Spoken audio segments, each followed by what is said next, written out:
Hello, everyone. Good day to all of you. Thank you for spending your Tuesday evening with us by attending this webinar. By the way, I am Monat Pangatungan, Visayas Business Development and Market Education Officer of First Metro Securities. It is the stock brokerage arm of the Metro Bank Group, and our company is dedicated to promote financial literacy and create awareness on investment opportunities to empower individuals like you and me and even institutions to attain their financial goal. And we envision to be the largest and most trusted Philippine investment solutions partner. It is my honor and pleasure to serve you this evening. And just like this event, we used to conduct our session on-site and face-to-face. However, due to pandemic, we shifted to a webinar format. But we are still glad that we are continuously invited by private institutions, academic institutions, and public institutions. That is on top of the monthly webinars that we conduct here in First Metro Securities. So it's really amazing how we can add value wherever you are located. So saan po ba kayo nanonood ngayon ng webinar? Are you from Cebu, Luzon, Mindanao, or even outside the Philippines? Mga team bahay. So ako po, I'm in Cebu right now. Anyone here outside the Philippines? Tagum City, yes. Sa Mindanao. Kuala Lumpur. Meron pa bang iba dyan? Dubai.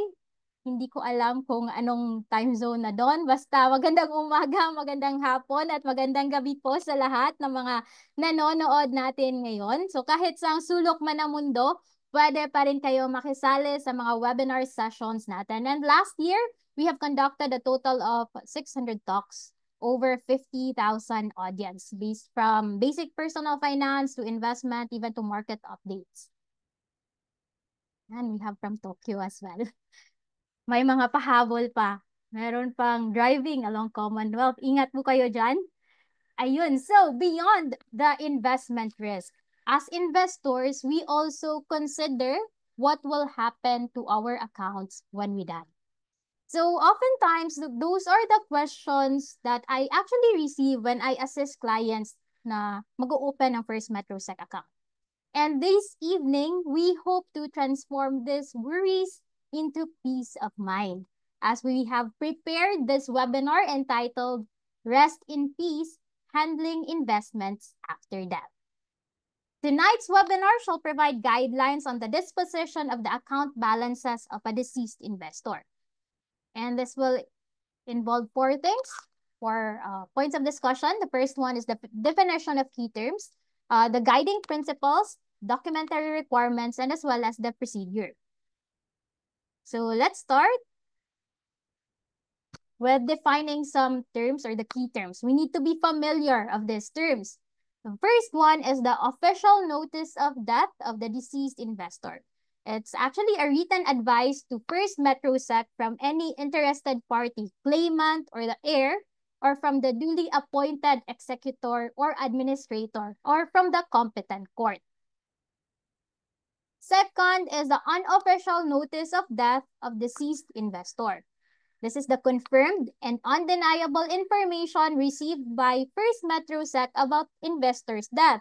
It can be from the news, whether TV or sa obituary from the newspaper. Third is the deed of extrajudicial settlement of estate.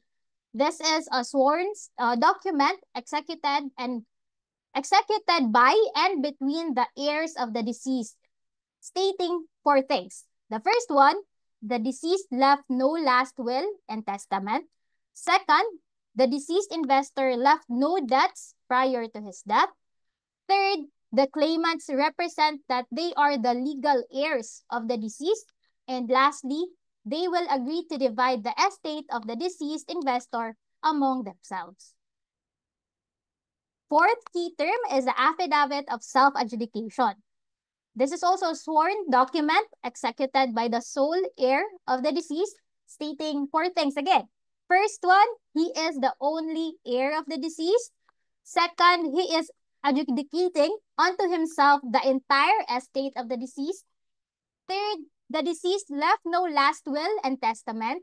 And fourth, the deceased depositor left no debts prior to his death. So the deed of extrajudicial settlement of estate, this is for more than one heirs, or affidavit of self-adjudication for one heir.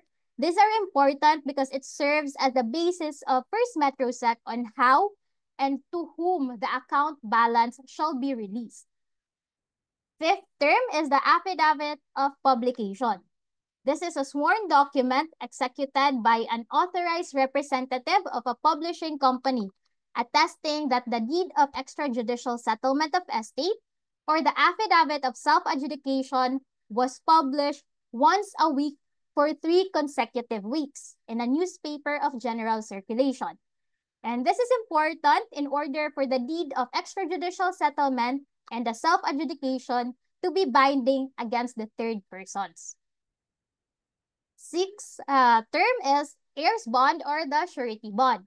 This is actually an added security on the part of First Metrosec that will answer for any claims that may be initiated by an heir or heirs who are excluded from the settlement of estate and deprived of their lawful shares in the account or investment.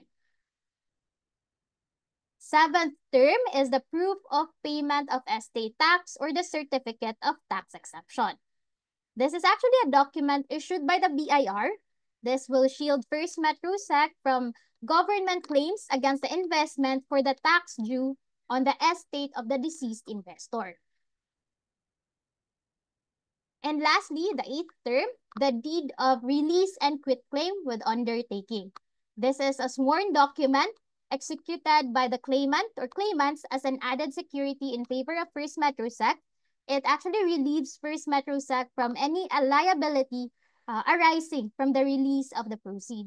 So among the documents defined, this is the only document where First Metrosec provide template. So to reiterate, we have actually defined 8 key terms. The first one is the official notice of death of the deceased investor. Second is the unofficial notice of death of deceased investor. Third, deed of extrajudicial settlement of estate. Fourth is an affidavit of self-adjudication. Fifth is affidavit of publication. Sixth, heirs bond or surety bond. Proof of payment of estate tax or the certificate of tax exemption. And lastly is the deed of release and quitclaim with undertaking. Now, let us proceed with the second point of discussion, which is the guiding principles. So it always starts with the official or the unofficial notice of death, which shall be substantiated by the heirs or successors in interest of the deceased investor. So this essentially means that before First Metrosec can act on the death of an investor, the deceased person's heirs or legally recognized successor must provide formal, verifiable proof of the death, such as the death certificate. So what happens next? This is actually the most common question that we have received in advance, and this slide can answer those questions. So what happens to the account of the deceased investor? So the account of the deceased investor shall be put on hold upon the receipt of the official or unofficial notice of the death. So withdrawal or debit from the account of the deceased investor, except applicable charges like certification request, shall not be allowed. And another frequently asked question we receive in advance are answerable again on this slide. So can you assign heirs, or by default are is your wife or your children the heirs? So who are considered the legal heirs and are entitled to claim the account balance? So as a general rule, the following are considered the legal heirs and are entitled to claim the account balance. So we have actually several scenarios. Here, the first one, if the deceased investor is single and has no children at the time of the death, the legal heirs are the surviving parents. So in the absence of parents, the heirs are the siblings. And in the absence of siblings, so the heirs are actually the nephews and nieces. And in the absence of nephews and nieces, the collateral heirs can claim.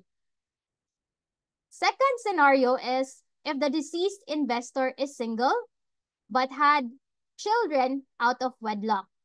So the surviving parents of the deceased investor, together with his or her children, can claim the remaining balance of the account. Letter C, or the third scenario, if the deceased investor is married with legitimate children at the time of his or her death. So the surviving spouse and their legitimate children are entitled to claim the account balance. And here, fourth scenario, if the deceased investor is married without any children, the surviving spouse is entitled together with the parents of the deceased investors. Fifth scenario, if the deceased investor is married with illegitimate children, so both the surviving spouse and the illegitimate children are entitled to claim together with the parents of the deceased investor. And then the last scenario here, if the deceased investor is married and no surviving parents, the surviving spouse can claim together with the siblings of the deceased investors. So typically, it depends on the scenario who will be the legitimate heirs. So what if this is a joint account? Another frequently asked question that we have received. What will happen to a joint account if one of the account holders is deceased? So for a joint account, withdrawal of funds by the surviving co-investor without the consent of the heirs of the deceased is allowed only up to his share in the trading account. So for example, kung dalawa sila sa joint, up to 50%. If tatlo sila, around 33%. If apat sila, maximum sa First Metro Sec, about 25%. Unless there is a different sharing among the co-investor exists, or there was an agreement by them. So each investor is presumed to have an equal share of the amount credited to the account. So the share of the deceased co-investor shall be disposed of according to this policy based on the account balance of the deceased depositor. Next, hold on here. How about for ITF, or the interest for account? So for those not familiar with the ITF account or interest for account, ITF account is a trading account available for children aged 18 years old and below. So account must be under the name of the parent or the legal guardian, and trust for the child or the trustor.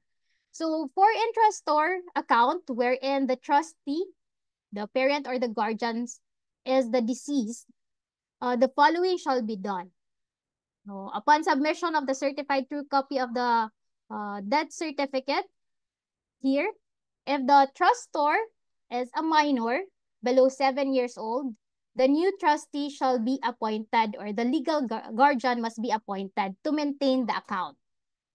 Another scenario, if the trustor is a minor above 7 years old or already legal age, a new account appropriate for his age shall be opened. So if still below 18 years old, an interest for account with a new guardian or legal guardian. But if the trustee is 18 years old, then he or she opens a new one. And if the trustor died, creation of the individual account for the trustee is required. Next, the deceased investor's balance shall be delivered to the rightful person or party upon submission of all prescribed documents. And once this has been verified and authenticated by our customer service and approved by our compliance. So the documents shall be submitted to First MetroSec, verified by our CS. And once cleared or approved by our compliance, there shall be released, or the remaining balance shall be released to the rightful heir. So let's say if one of the claimant is a minor, he shall be represented by his parent or the legal guardian, who shall sign in any documents that are required in behalf of the minor. So the minor's parents may act as guardian without the need of court appointment.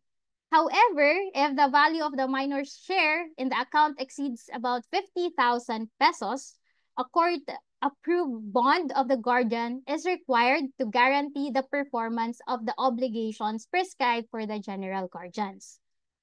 So if the legal guardian is not the parent, a court appointment as such and a court-approved bond are required, or what we call court appointment of guardianship.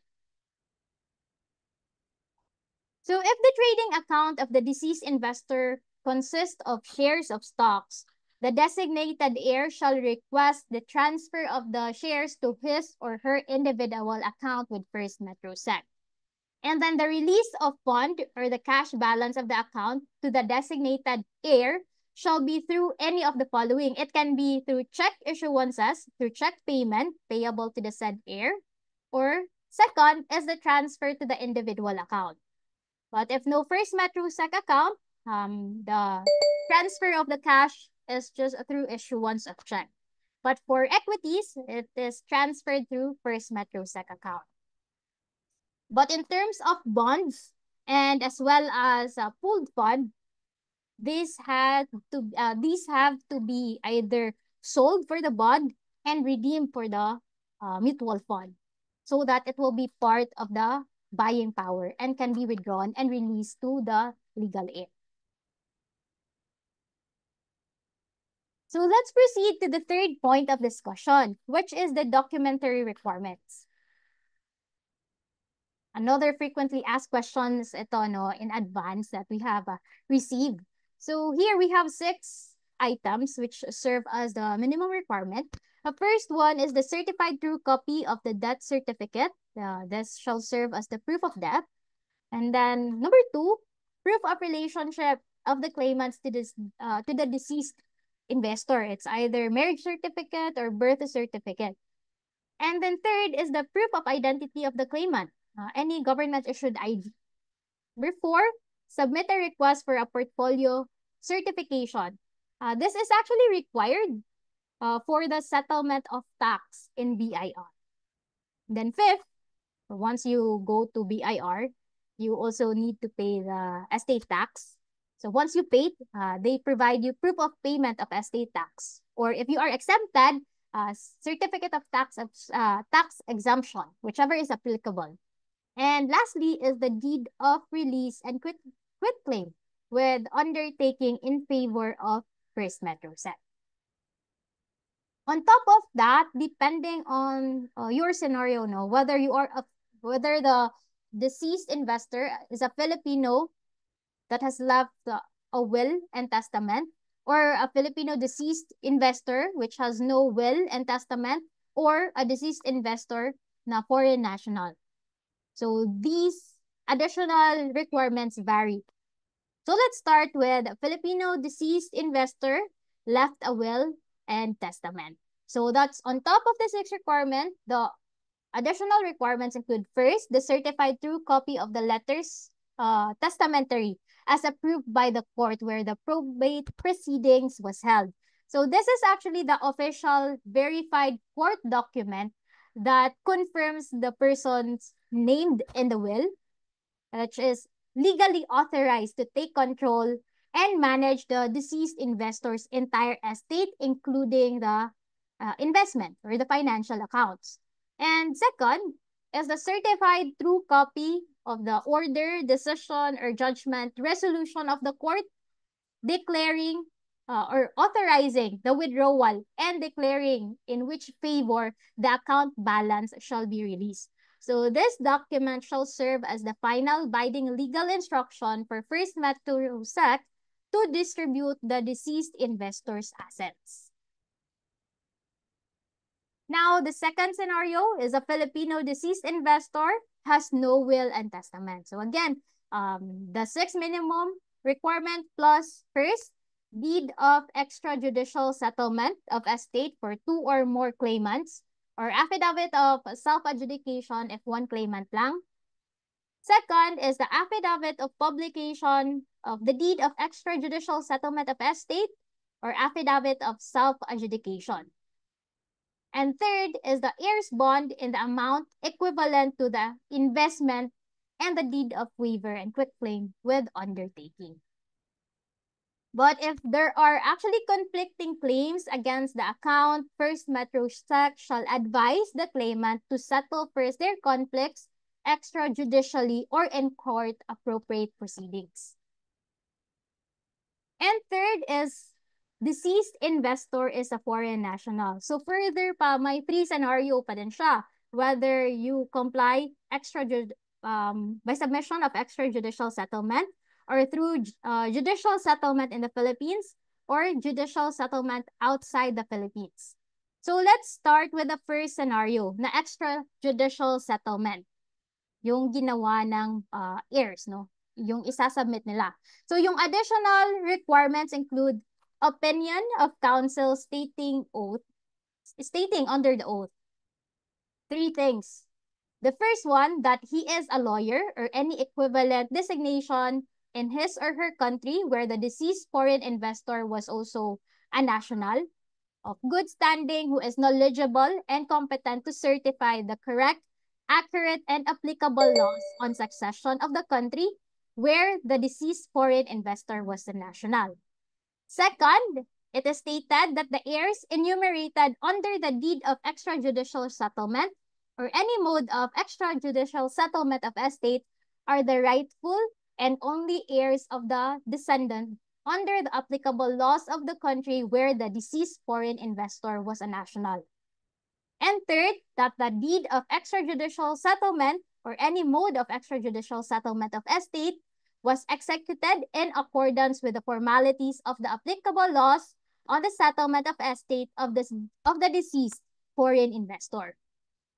And second requirement is the certificate of membership from an official agency in that country holding information as to the membership of the said lawyer in the role of attorneys, which is actually equivalent to the integrated bar of the Philippines, attesting the membership in good standing of the counsel who rendered the opinion of counsel, and the opinion of counsel, if executed outside the Philippines, and the membership or the certificate of membership should be authenticated before the Philippine Consulate Office in the country where the same was executed.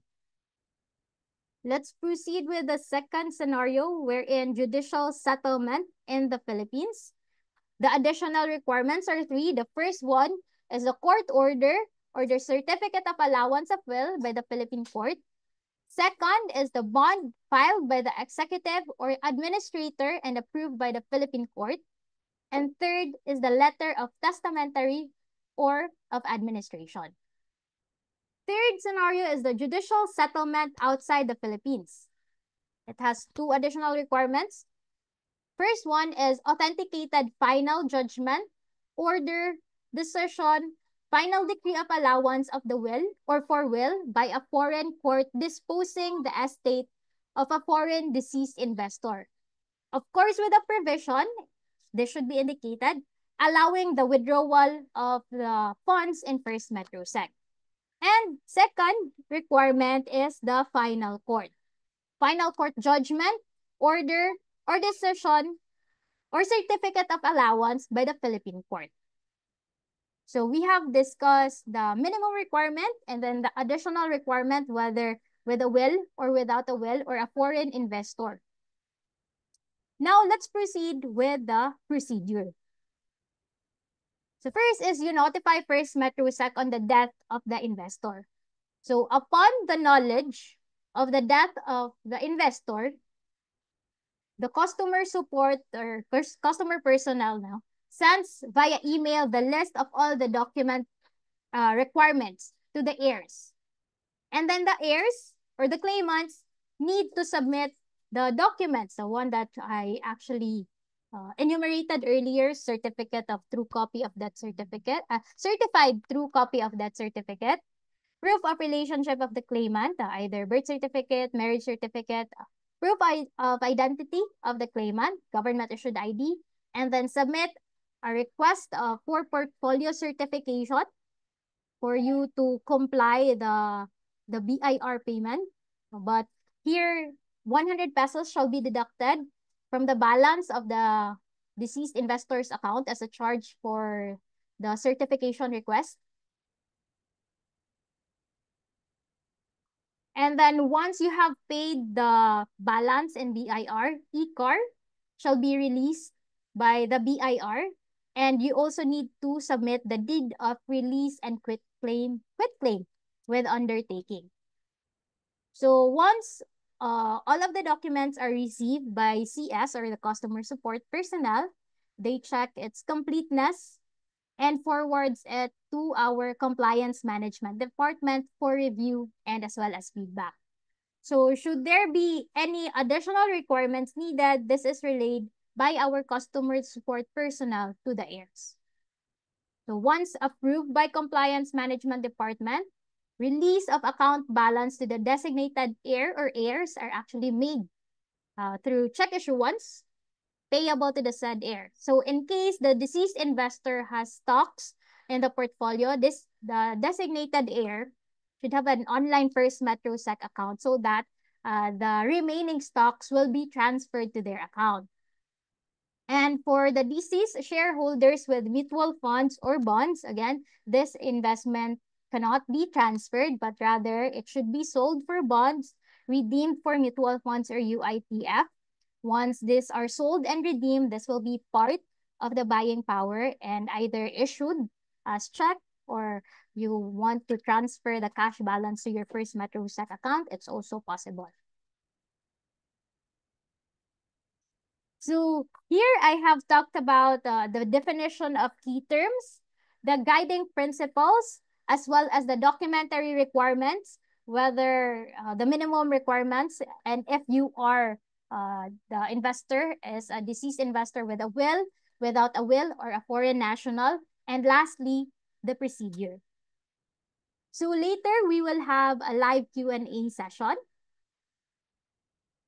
So if you find the handling process not as worrisome, then it might be an indicator for you to have your First Metro Sec account if ever you still don't have one.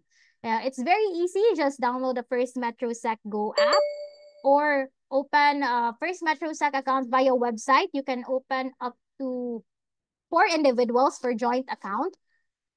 Kindly just fill out the account opening forms online or via app and submit the documents, which includes government issued ID, proof of residence, proof of bank account, and then tax identification number.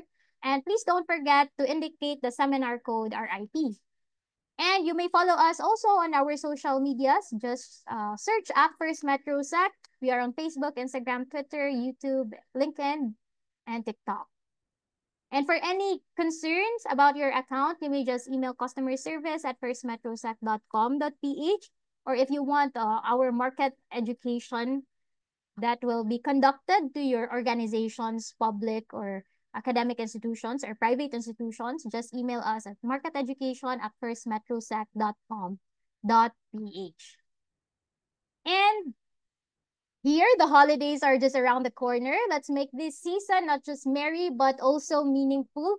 Here is our November lineup webinars designed to help you stay financially empowered and investment ready before the year end. So I'd like to encourage those First Metro Sec account holders to join our stock chat tomorrow. You can ask anything, everything. You may just register. A registration link will be shared by our chat moderator. And you may also join us on November 20. This is trivia night. You will win exciting prizes. So you can also register on the same link provided by our chat moderator. And for those intermediate levels, so seasoned investor, you may join our guided investor fearless trader session, but this is a paid session. Okay, and lastly, for customized, gamified, award-winning market education program exclusively designed for your company, schools, or organization, just send us a formal invite. Again, that is at marketeducation@firstmetrosec.com.ph. And for our live Q&A, we are honored to be joined by our two guest panelists. We have invited Miss Sarah, our customer service section head of First Metro Sec for 8 years, to help us with the questions from the attendees, especially on the process and complying the requirements. And we also have Attorney Jillian Savellano serves as our Chief Compliance Officer and Associated Person of First MetroSec, a CPA lawyer by profession, and she has overseen First MetroSec legal and compliance operations since 2020 with expertise in regulatory compliance, governance, and risk management. So if you still have questions, simply write them on the Q&A of the Zoom panel and we will be answering these questions. If ever, due to time constraints, we will just answer offline. But we will start with our advanced questions. Hi, Attorney Jill and Miss Sarah. Hi. Okay, so Hi, let's Manette. start. Yes, good evening po. Good Let's evening. start with our first question. This is for Miss Sarah. Is it a huge hassle to transfer ownership of the investment after the death, or how to process it? Hi, Manette. Good evening to our participants. Um, yes, it can be tedious or hassle to complete the documents since it's the Philippine law requires estate settlement before assets can be transferred. So the account will be put on hold, as mentioned earlier. However, once all documents are submitted and complete and reviewed by our compliance team are all okay, so we then release or distribute the holdings, the cash in the account to the rightful heir or heirs, depending on what's indicated in the document. Thank you, Miss Sarah. So, talking about once the releasing of the funds to the rightful heirs, what is the turnaround time? Hmm. So once everything is sorted, it may take 2 to 3 working days. So and this is to this also would like to take footnote onto this that the heir or the heir should have an active First Metrosec trading account. Sometimes this is the case where the transfer gets delayed, that the heirs haven't completed or submitted the lacking requirements. So it's better that upon submission of the documents, the heir or the heirs would be applying or submitting their application to open a trading account so that by the time that everything is cleared, it will be fast for us to transfer. Thank you for that, Miss Sarah. Now, for the next question, this is for Attorney Jill. So, if a husband who owns investments such as stocks died, can a legal wife automatically acquire it? Hi, good afternoon. Good evening, everyone. No, there is actually no automatic transfer.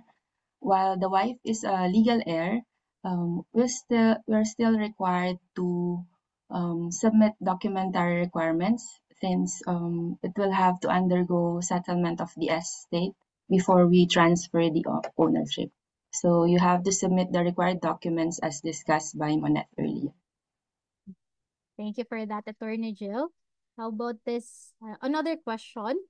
How to make sure your assets, including your stocks, are transferred only to your children, including the dividends? So children are compulsory heirs.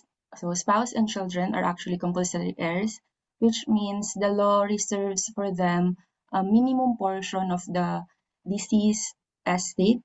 This is called the legitim. So if you want to ensure that the assets are transferred only to the children, you may execute a last will and testament, subject to the requirement of legitim for other compulsory heirs, such as the spouse. So you have to execute a last will and testament to ensure that it will be transferred to your children, but the law still requires or reserve a certain portion of your estate to the other compulsory heir, which is the spouse, or could be parent also. So, or you may also consider other options such as interest for account, which was also covered by the discussion earlier. Thank you for that, Attorney Jill. Moving on to the next question. How to donate stocks if you are single upon death, and or do I need to make a will for my beneficiary considering I'm single? For single, you still have a compulsory heir like parent. So parent or ascendants, meaning grandparents, are also compulsory heirs. But if you want to donate to other person, yes, you may donate through a will. So that will still be under your last will and testament. Yeah. So with that, so you can assign relative as Yes. beneficiary to withdraw your active stocks or mutual funds in First Oh, Metrosec. no, actually, you cannot. No assignment of beneficiary is allowed to withdraw the investment. So you still go through the estate settlement process and submit to First Metrosec the documents required to claim the investment. Thank you for that, Attorney Jill. Next question. Can you donate your money to a charity instead of giving it to your family? So as mentioned, yes, you can donate money to a charity other than to your family, but subject to the requirement of a legitim of the compulsory heir. So we can't let go of the legitim requirement. So the law reserves a fixed or minimum portion of your estate to your compulsory heir. So compulsory heir includes your legitimate children or your descendants or grandchildren, legitimate parents and ascendants or grandparents, the surviving spouse, and illegitimate children. So once the legitimate or legitim is complied with, then the remaining portion of the estate, which is called a free portion, can be donated to a charity or anyone. Okay. In that case, Attorney Jill, the free portion, can it also be designated to a non-Filipino? Yes. Under the Philippine law, we do not or does not disqualify heirs based on citizenship, especially for personal property like securities or stocks. So if you want to designate a non-Filipino who is not a compulsory heir or legal heir to inherit, you may execute a will. Okay. Thank you for that, Attorney Jill. Oh, another question that you can take, Attorney Jill. What happens if I become a foreigner by obtaining citizenship from other country with my will my children or will my kids still be able to get what I left? What if the next of kin are not Philippine citizens? What are the implications? Yes, you may still be able to donate to your kids or actually succession follows the national law of the deceased. So the law that will govern now if you die and become a foreigner is the law of the country where you obtain your new citizenship. So if the law allows for the kids to inherit under that law, then yes, your kids can still inherit. Thank you for that, Attorney Jill. Moving on to the next question.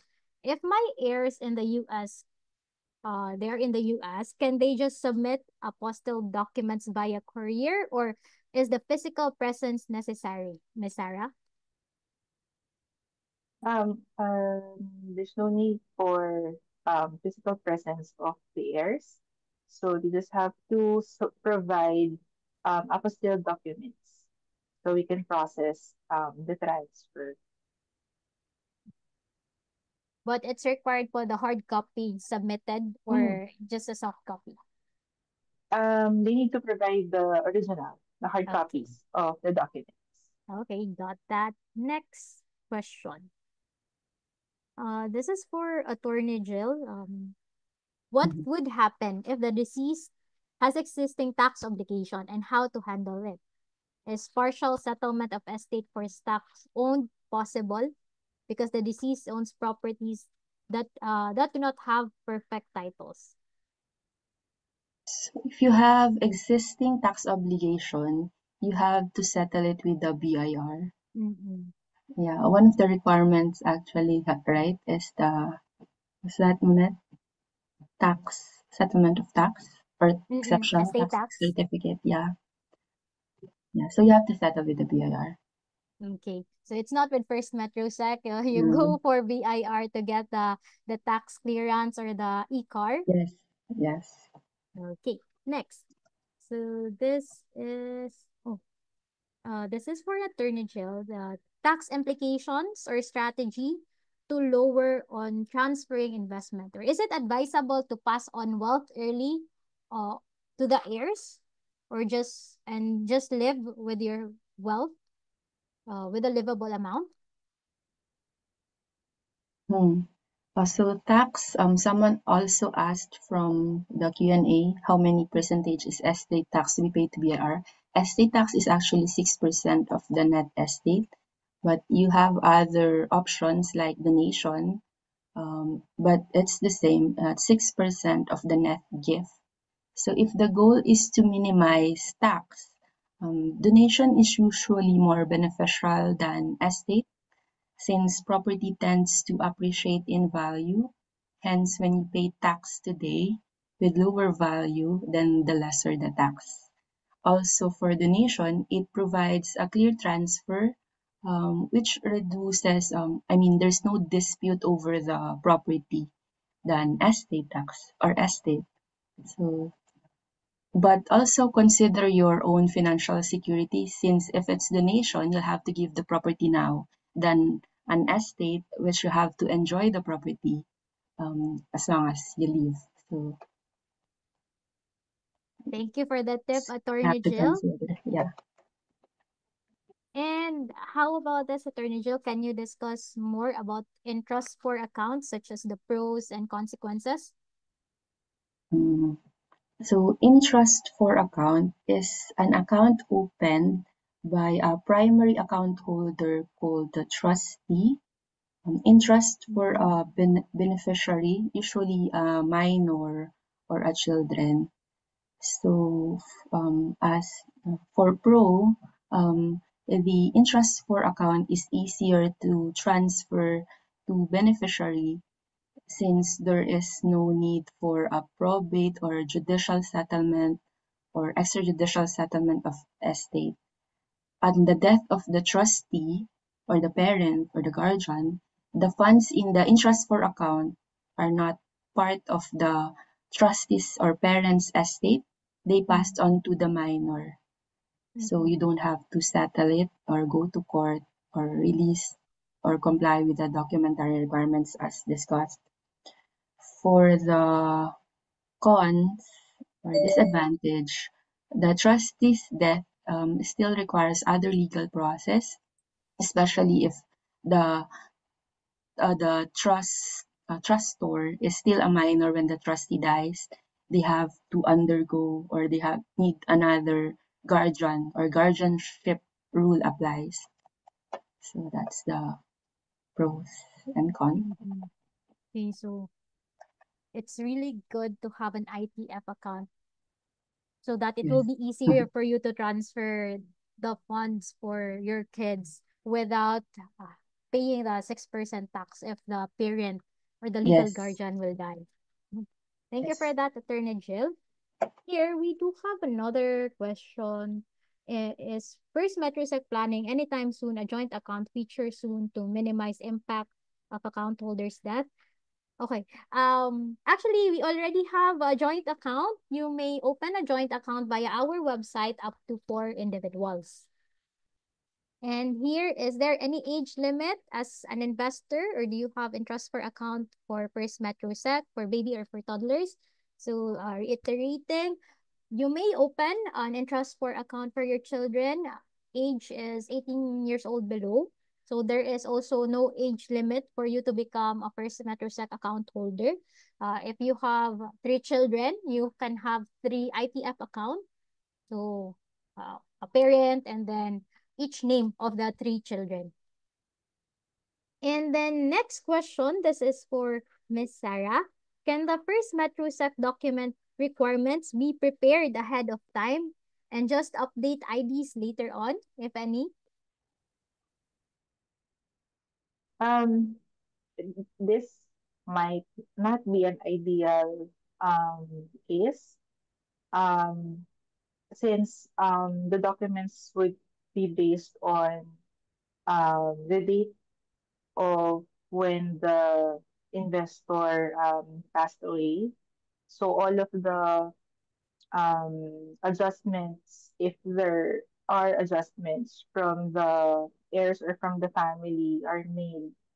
Um, so it's better to prepare in terms of preparing a will and testament.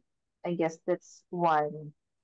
But in terms of the documents that we require for deceased investor, um, we cannot.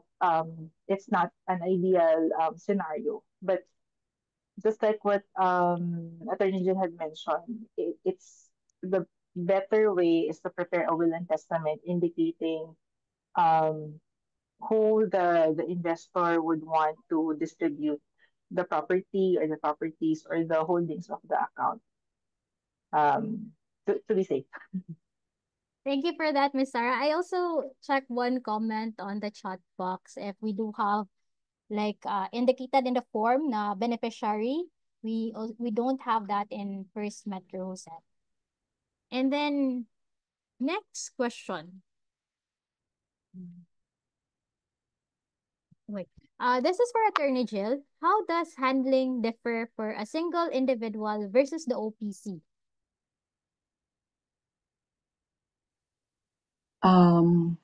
So under the single individual account, the securities are under the individual's name. So the account ceases to exist as soon as the owner dies. Um, but heirs must claim through estate settlement, which is this one we're being discussed now. But under the one person corporation, the OPC is actually considered as a separate legal entity under the revised corporation code. Hence, the business continues to exist even if the sole stockholder dies. So there will only be a transfer of the shares of the OPC, but not the entity. So this is not covered by the discussion under deceased. So it's not considered pag wala ng or namatay yung stockholder for an OPC, there's actually no death kasi the entity survives. Okay. So thank you for that, Attorney Jill. So similar lang din if corporation, walang parang estate na Yeah, OPC na is a pina-follow. corporation. Mm-mm. It just happens na there's only One one person. stockholder. Yeah. Got that. Okay. Next is next question. Can the asset just change name and not be sold at market value? This is not allowed because need kasi may tax compliance. May tax implication siya. Any change name of the stocks, especially if deceased, kailangan na must be passed through BIR for the estate tax. And then here, next question. This is for Miss Sarah. Can my beneficiary claim even if they don't have my account details? Yes, as long as we have validated that through the name or through a proper identification, of course, um, that the account holder has an account with us. So they can just provide the necessary documents that we have mentioned. Mm-mm. And then just like what was mentioned earlier, for bonds and for mutual funds, these should be redeemed since it should be liquidated, and then it will be added to your cash balance. But for shares of stocks, once the rightful heir is established, then we'll be able to transfer to the rightful heir. Okay. Thank you for that, Miss Sarah. So let me just have the questions on the Q&A panel. How to handle joint or account when one person has passed away. As discussed earlier, yung 50% po na share, kung dalawa sila, yun pwede makuha ng surviving na account holder. Then the remaining 50% subject siya to the completion of the legitimate heirs. Yung compliance ng mga requirements. And next question, for joint or account, does this mean we can change the settlement account to a solo personal account? Otherwise, we can only get 50% from the First Metro, but can only withdraw 50% of that amount from the bank if joint. You cannot change settlement account. Dapat kasi match yung First Metro Sec account name at saka yung settlement account name mo. So, dapat, yes, same pa rin siya. Next question. Ito, for the requirements. So, I think we'll have this done. But I'll ask this for Miss Sarah. The death cert requirement is not PSA death certificate. Mm, Yep. As long as the death certificate indicates the details and signed by, I think, um, the relative, I think, in the hospital, or um, to where the person passed, um, will be able to validate the document. So we can it doesn't have to be PSA issued death certificate. Thank you for that, Miss Sarah. This next question, is there a way to know if the deceased has share of stocks of a corporation? I think this is related din sa question nung how will we know if may existing na investment ba yung client. Yeah. We won't actually be able to know Mm-hmm. unless you'd be able to because from other clients that we have assisted, they would be able to get receipts or documents showing proof of investment, or a receipt, an OR of the purchase, or any document that they can be they can locate from their the deceased belongings, for example. So from there, we can trace through the stock transfer agent to validate if this particular person has shares of stock of the corporation. And then once validated by the transfer agent, then we'll be able to proceed. I believe they also have a separate list of requirements um, on the transfer, since the shares are either certificated or booked with the transfer office. So they also have a separate list of requirements for that before it will be named under the rightful heirs. Thank you for that, Miss Sarah. Another question here. This is for Attorney Jill. Do you agree that preparation of last will and testament is the best way to settle the investments? Yes, generally preparing a last will, a testament is considered the most effective way to settle investment, since there will be clear distribution and it minimizes conflict. But you have also to consider the speed and probate. So the last will and testament will have to undergo probate, meaning the court will validate the will. There are requirements from the law on the validity of a will. So only the court can determine that. So it must be probated to issue a letters testamentary, which is the requirement of FMSEC. So and probate can be time consuming, especially if contested. So someone might contest the will. As mentioned, there are compulsory heirs, so they cannot be deprived of a minimum or fixed portion of your estate. So they may question that. So usually contested will takes a longer time. So there.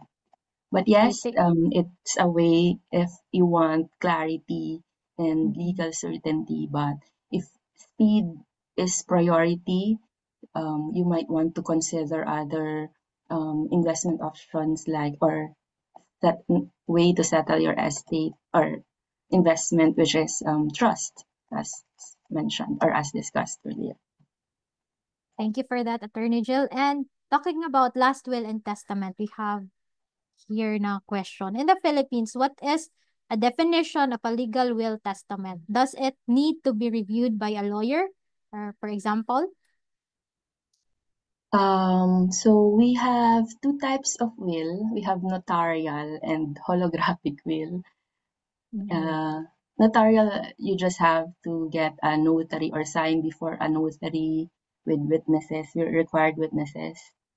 And then holographic, if it's entirely written, but it should be dated and it should be signed by the testator. But since it's a will, still a form of will, it has to undergo probation pa rin. So the court will still need to validate if it meets the requirement of a valid will. So there. Thank you for that, Attorney Jill. Here we have another question. Mutual funds and bonds cannot be transferred to the heirs, only stocks. Okay, let me just clarify. For stocks, it can be transferred to the First Metrosac account of the heirs. For the mutual fund and bonds, it cannot be transferred. However, the heirs should redeem and sell the bonds so that the proceeds will be part of the buying power. So the buying power can now be either issued as check and be given to the heirs, or the buying power will be transferred to the heirs. So I hope that clarifies. Okay, next question. Here, does First Metrosec handle stock certificate conversion to online account after extrajudicial settlement? Ms. Sarah, is this part of our process? I think this question would we're assuming that the stock certificates are now named under the rightful heirs or heir since EJS was already submitted. So yes, as long as the name is the same name in the First Metrosec trading account. So we can assist you in converting that into electronic shares. But Thank you if for it's not, sorry, but if the stock certificate is still under the name of the deceased investor, and it is in a stock certificate form, um, they would need to directly coordinate with the transfer office, with the stock transfer agent, and they would be assisted on how to um, transfer the name of the shares under the to the rightful heirs, and then they can get back to us and they can have it converted into an online or electronic shares. So if it's certificated, it should be processed by the stock transfer office, and then they will be issued a new stock certificate under the name of the Under heirs. And then yes, that's the that's correct. time that we can assist them. So if you've got stock certificate, it will be easier if they will be lodged to First MetroSec already, because the Yes. processing is just one brokerage. Unlike if they have several stock certificates, so they need to go to different stock transfer agents for it to have a new stock certificate. Mhm. So that's the implication if you just maintain stock certificate than having your own online First MetroSec account. So Yes. I suggest that you open your own First MetroSec account if you have lots of stock certificate there. Okay, next question. I think this is for Attorney Jill. Does it mean Philippine estate tax as well as estate tax from the host country, or any liabilities, if any, need to be settled first before funds are released? Yes, because one of the requirements, documentary requirements, is the proof of settlement of the estate from the BIR or certificate of tax exception. So yes, you have to settle first before we release. Thank you for that, Attorney Jill.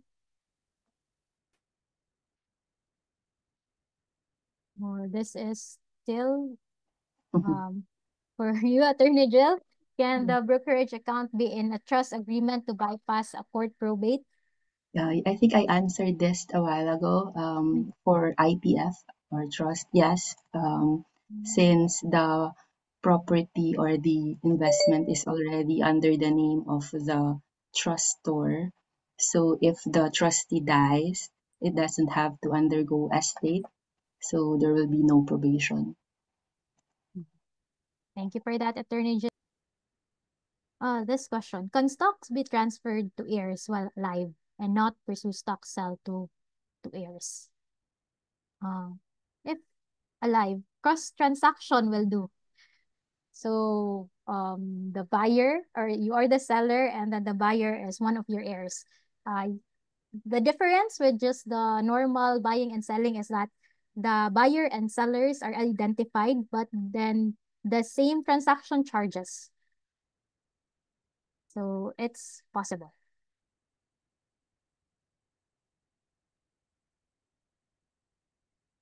We'll have this next question.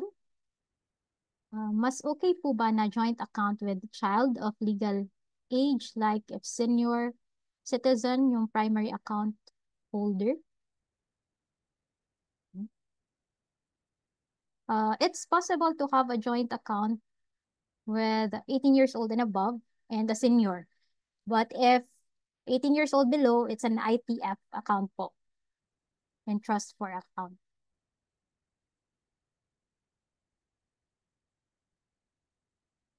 Now, moving on to the next question.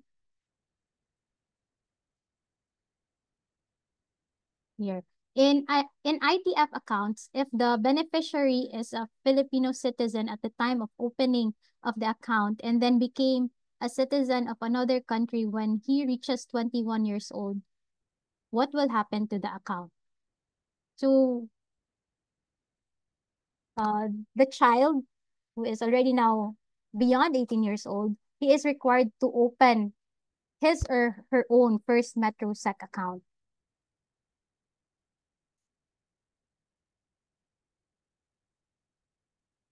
Miss Sarah, would you like to add po if the ITF account, will that be suspended, or once the child is already at 18 years old?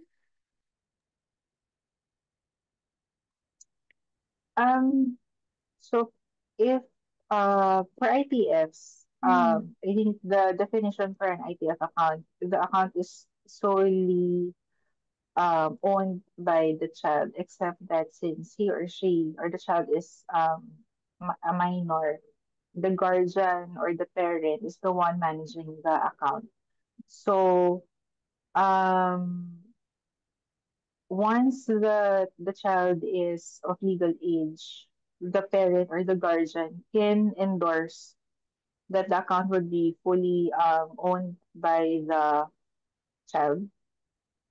And then the ITF account will be the the holdings and the cash in the ITF account would be transferred to the solo account. So the child needs to open a new individual trading account, and then will transfer the all of the holdings, all of the cash from the ITF to the solo account of the child, as Mhm. long as he or she is of legal age. Mm-mm. And it won't matter if ano na yung nationality.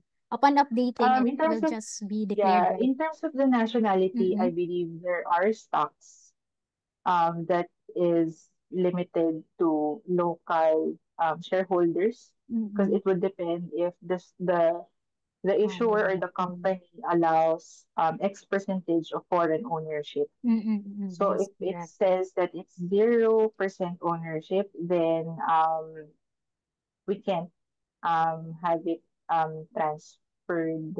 It needs to be liquidated. Mm. Okay. Thank you for Or that, there are Miss some, yeah, or Sarah. there are some, sorry, there are other companies then that they have allocation for Mm-mm. um, foreign ownership, so we can just convert as long as we get the instruction. So it would depend really on the issuer. Okay. Thank you for that additional info, Miss Sarah. So here I receive a comment also in the chat box in case of deceased account, who to contact. Just email customer service at firstmetrosec.com.ph. So again, that's customer service at firstmetrosec.com.ph.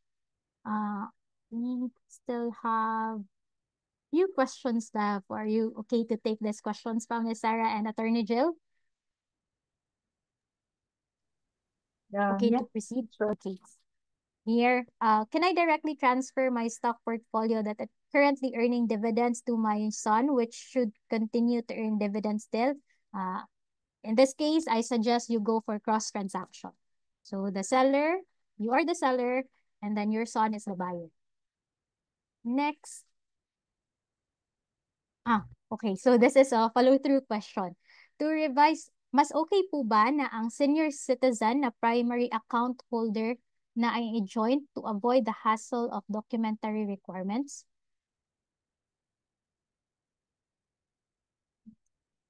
Yes. Is this Um, for the deceased the account? answer to that is still no, because there will still be a need to submit the documentary requirements to get the um, portion of the disease. So, for example, in this case, no, I think Mm. the initial question was a senior citizen, and I think a child ang ka-join. So, just like what Manette had mentioned, if there are two people owning the account, it's 50-50. So the 50% is the right, it's actually owned by the child, and then the other half is with the senior citizen. So once we are advised or notified that the senior citizen had already passed, so 50% can be transferred na dun Mm. sa child or dun sa ka-join. So we'll inform him or her to open a solo um, stock trading account, so we can transfer the 50%. Now, for the remaining 50%, it will be left in the account. The Mm. account will be suspended until the heirs or the family members will be able to provide the documents. So we can release it to the rightful heir or the rightful heirs. So Mm. it's still the same, except that I guess there's may ka-join dun sa account, so 50% of that would really be transferred automatically to that um joint account holder. Mm. Thank you for that, Miss Sarah. There is another question for you, Miss Sarah. So, Miss Sarah, what if tatlo po ang heirs? Is it advisable na one lang ang mag-open ng First Metro SEC account for transferring for the purpose ng portfolio of the deceased?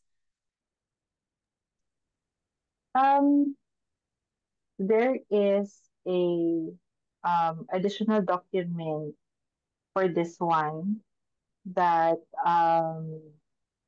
you are like if there are three siblings tapos one account holder lang would open um there is an additional document that we need the signature of the other two siblings Mm-hmm.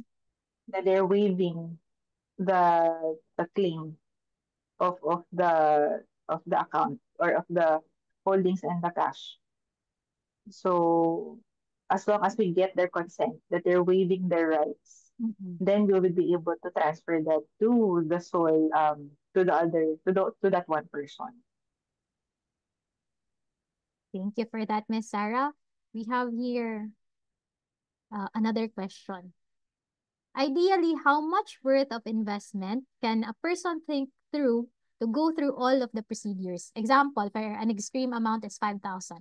Such amount is not worth going through so many procedures of doing an extrajudicial settlement. Uh, Insight, Attorney Jill? So this is actually a very good question. So we actually released funds or balance despite non-submission of all of the prescribed documents, meaning you still have to submit some documents, but we may allow you to submit not all of the documents, but we have to review or consider whether the amount of the fund or the securities or the portfolio is so small, uh, and the cost of securing such requirement is more than the value of the account in the balance. So yeah, Mm. we have to consider that too. Thank you for the question.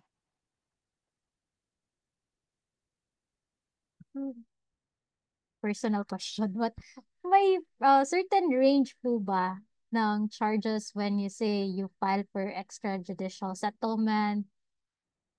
May like may cost at least malaman lang namin kung ano yung cost of these requirements. I think iba-iba eh. Depende din Mm-mm. sa lawyer at saka depende sa laman ng portfolio or Ay, property tama. declared under the extrajudicial settlement. So iba-iba.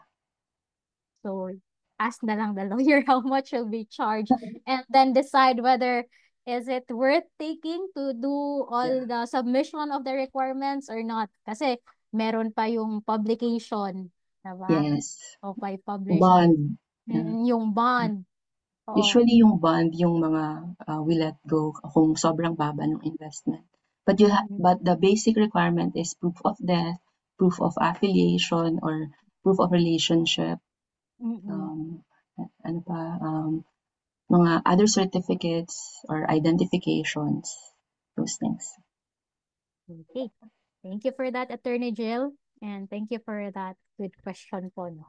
At least malaman natin worth it ba i-process or hindi. Here we have additional info on the question earlier. The owner died without converting the certificates to scriptless. So, meaning stock certificate meron yung mga heirs niya. So, as discussed by Ms. Sarah earlier, this shall be processed to the stock transfer office and the requirements will be submitted to them as well para a new stock stock certificate under na the name of the heirs will be issued. And then once you have the new stock certificate, then you lodge it to your First MetroSec account and then you'll be able to sell it.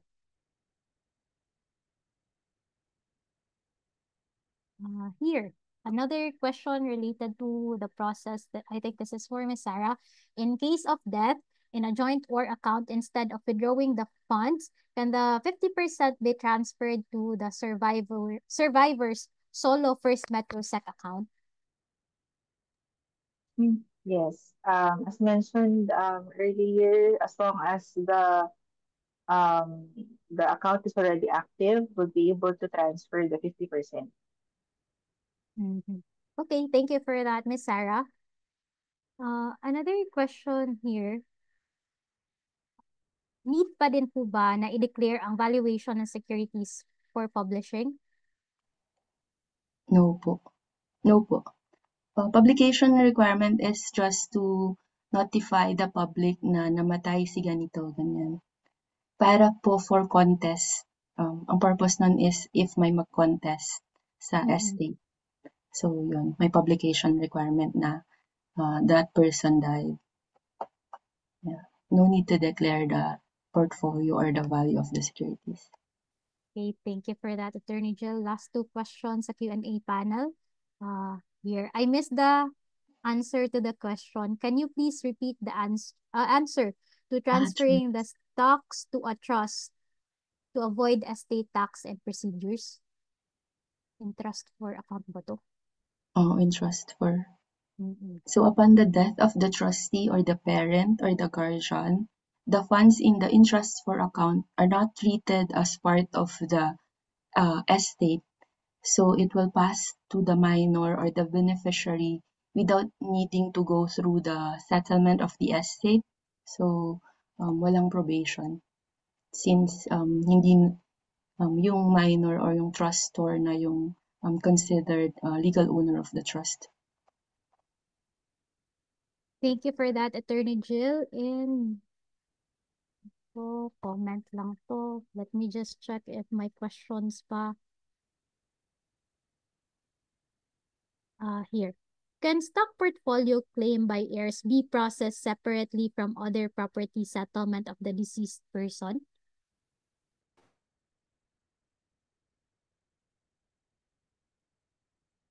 Is this possible po, Attorney Jill? Like separate yung pag-process sa other properties niya and Yes separate. Yes, possible. I think we encountered that hinihiwalay yung ibang properties. But still, we will still require the same documentary requirements. But yes, we can separate. Sige. Last question, follow-up question to kanina. He meant trust account, not in trust for daw po. Is the question clear?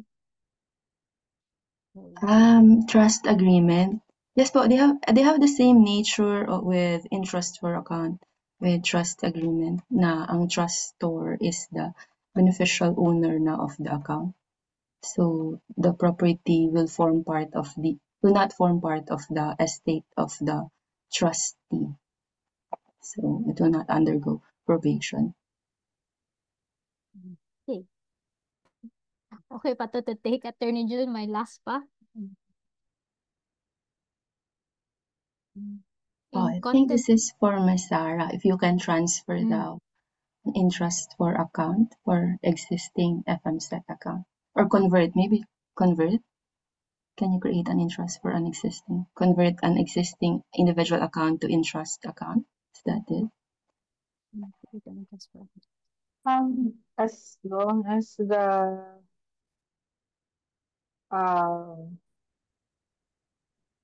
As long as it's not a minor, yes, they can create a solo trading account.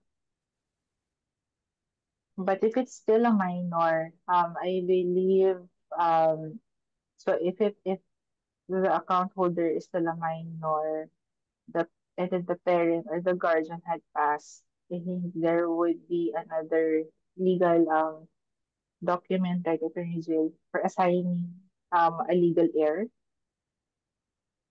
on behalf of the minor. I'd also like to add po, I think nag-ask din siya if converting to ITF, that's not possible to convert one existing First MetroSec account to ITF. So what I'd like to suggest is to open an ITF account, which is separate to your existing First MetroSec account. We do have system limitation with the conversion of individual to joint, individual to ITF.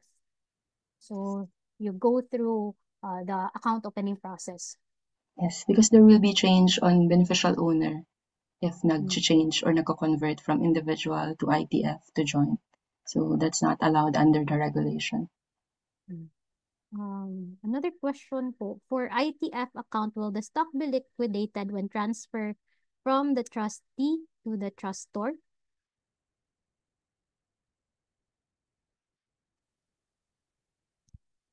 This is for the ITF account, will the We'll stock just be? transfer the Mhm. shares. Nothing would be liquidated as long as we've established that um he or she is the trustee. Oh, sorry, the trustor. So yeah. Okay. So, we're done on the Q&A, pero may nag-request. Are you still okay to take the questions on the chat box, Attorney Jill and Miss Sarah? May nag-request. Sure po. Okay. Yeah, sure. Sige. Let me just run through any questions that nakita natin. How to apply ITF daw po. How to apply ITF. Just visit firstmetrosec.com.ph, apply account, and choose ITF. May option kasi doon, individual, joint, or ITF. Then, just click ITF tapos complete na the account opening process. Asan na? Wait lang. Ang hirap kasi pag sa chat box. Hold lang. Which person average? Here. Which is longer to process? Extrajudicial settlement estate transfer or probate transfer? Probate involves court. Extrajudicial means outside court. So, uh, if it involves court, usually it takes time. So, extrajudicial settlement is more speedy or mas easier. Yeah. May nag-comment sa chat box. I hear that probate process takes long time here. Average daw is Yes. about 5 years. So at least Yes. may idea na kayo. Okay. May mga nag-a-ask if available ba itong recordings. We'll disseminate po if ever the recordings will be available. Wala. So, nahihirapan akong ma-check yung chat box questions. Baka may makita kayong question, Miss Sarah. Attorney Jill, let me know lang. Ito. How's the value of the stocks computed for estate tax payment? At the time of death, the fair market value at the time of death is the declared value in the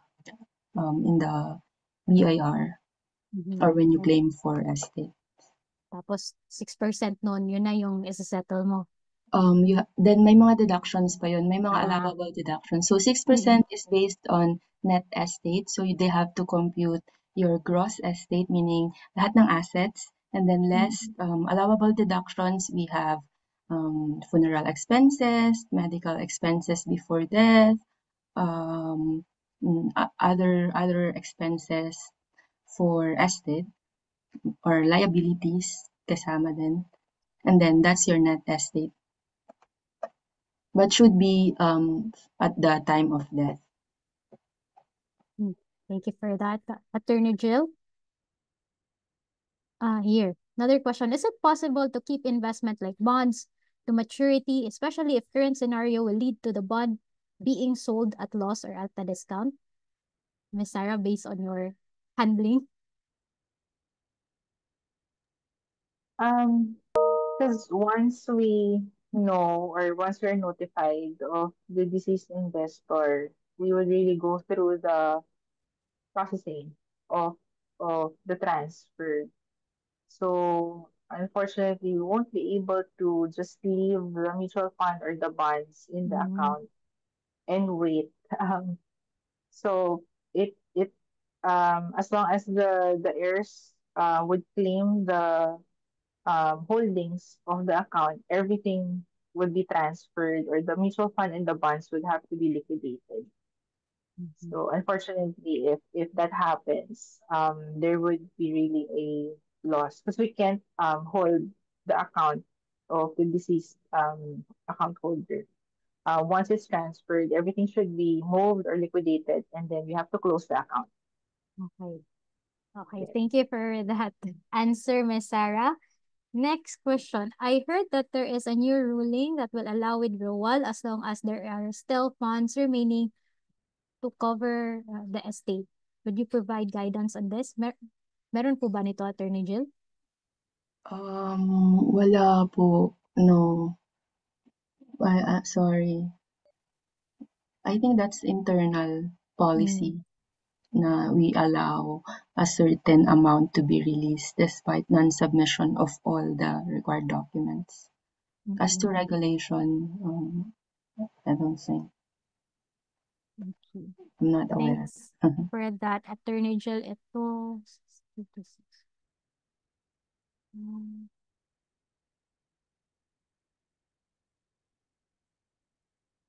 What Another question. If a mother previously transferred all investment ownership to his son, however, her son expired first before her, what will be the process to revert?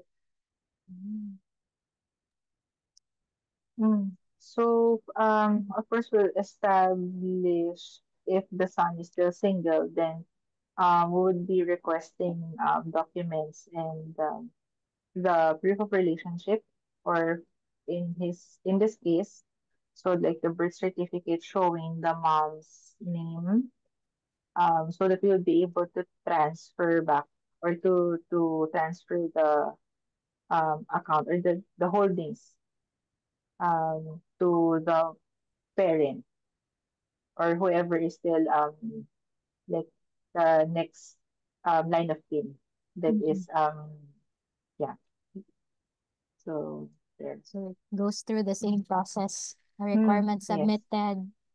Got that. Mm-hmm. Okay, here. What if the heirs don't know everything about the owner's investment?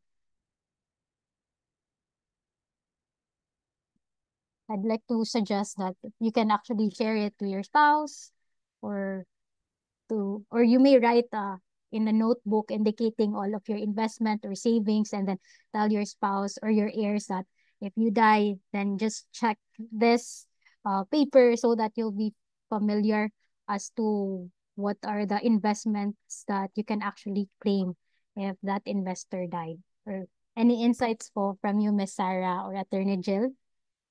Oh, I think someone asked kanina from if their parents, how will they know if the parents have investment? So can they inquire with us? We actually, you can or you may inquire, but you have to understand that we have to protect data privacy and also to prevent fraud. So we will not disclose information without getting documents such as proof of affiliation, ano pa, mga IDs, valid IDs. So we have to validate that you're the legal heir or your relationship with the account holder. So there. Thank you for that, Attorney Jill. Ito, last question. If the appointed guardian who is also investor on behalf of the minor child passes away, is it permissible for the minor to wait until reaching legal age before claiming the investment? Pwede ba yun, Ms. Sarah, sa process? Um, Ideally, everything should be set because we won't know what would happen in between, like from the passing of the parent or the legal guardian up to X number of years that the Yeah. child comes of legal age. So it's better that the documents are prepared um, as soon as well it happened, so that we'll be able to transfer everything, and everything would be aligned with who would be the next legal guardian or the parent who can handle the account on behalf of the minor. Thank you for that, Ms. Sarah. And that sums up our Q&A portion. Thank you so much for all of your questions. Thank you for also to Ms. Sarah and Attorney Jill for answering uh, almost all of the questions, no, that are actually raised by the attendees right now. And to our attendees, we also value your feedback. You can share your thoughts and experiences with us by scanning the QR code and answering our feedback form. Link will also be provided by our chat moderator. Your input is essential in helping us improve our services and better meet your needs. So we appreciate your contribution and also look forward to implementing positive changes based on your valuable feedback. And before we officially end our session, any parting words from our panelists? Let's start with Attorney Jill. Thank you for having me. I hope our discussion today has provided clarity on handling the trading accounts of deceased investors, especially for legal requirements and compliance with First Metro SEC policies.